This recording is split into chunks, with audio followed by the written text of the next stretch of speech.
Assalamualaikum warahmatullahi wabarakatuh. Waalaikumsalam warahmatullahi wabarakatuh.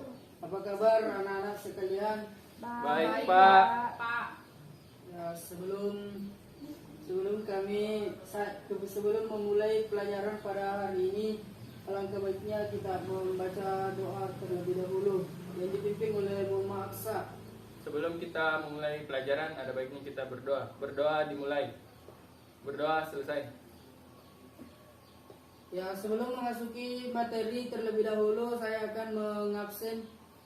Yang pertama itu Muhammad Aksa, Hadir, Pak.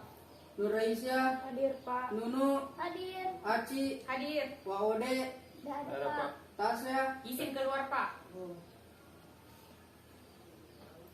Ya, kita akan memulai materi pada pertemuan pada hari ini, yaitu pencatatan transaksi penjualan secara kredit, transaksi penjualan secara wesel, transaksi penjualan secara angsuran.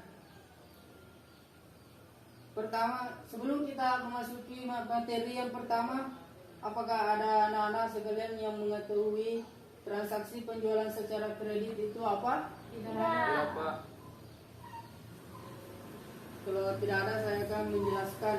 Penjualan secara kredit yaitu transaksi penjualan yang memunculkan alias meningkatkan piutang dagang perusahaan sebagai pengganti uang tunai, dampak dari penjualan barang dagang. Penjualan barang dagang dengan cara kredit di jurnal dengan mendebit piutang dagang serta mengkredit penjualan. Kalau yang penjualan secara wesel, apakah anak-anak ada yang mengetahui? Tidak, Pak. Kalau tidak ada, saya akan menjelaskan. Penjualan secara wesel yaitu janji tertulis yang tidak bersyarat dari satu pihak kepada pihak lain untuk membayar sejumlah uang tertentu pada tanggal tertentu di masa yang akan datang. Piutang wesel atau wesel tagih adalah janji tertulis yang dibuat pelanggan untuk membayar kepada perusahaan sejumlah tertentu dan bunga pada tingkat yang disepakati. Wesel bayar adalah janji tertulis yang dibuat oleh perusahaan untuk membayar kepada kreditor sejumlah tertentu dan bunga pada tingkat yang disepakati. Wesel tagih gagal bayar adalah wesel tagih yang gagal dibayar oleh pembuatnya pada tanggal jatuh tempo. Itulah tadi pengertian penjualan secara wesel. Apakah anak-anak ada yang mau ditanyakan tentang penjualan secara wesel tadi? Tidak, Pak.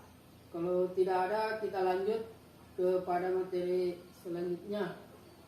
Transaksi penjualan barang dagang secara angsuran, yaitu hampir sama dengan penjualan angsuran aktiva tetap. Perbedaannya terletak pada beberapa hal, yaitu pada penjualan angsuran barang dagang tidak memperhitungkan tingkat bunga angsuran dan metode yang digunakan untuk pencatatan pengakuan laba hanya dengan metode laba yang diakui profesional dengan penerimaan kas.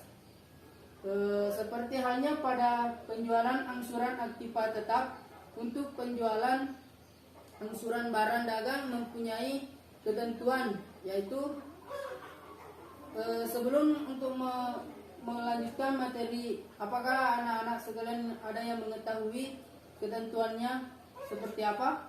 Ketentuan tidak ada, Pak. Kalau tidak ada, saya akan menjelaskan ketentuannya. Yang pertama itu pembayaran uang muka atau down payment.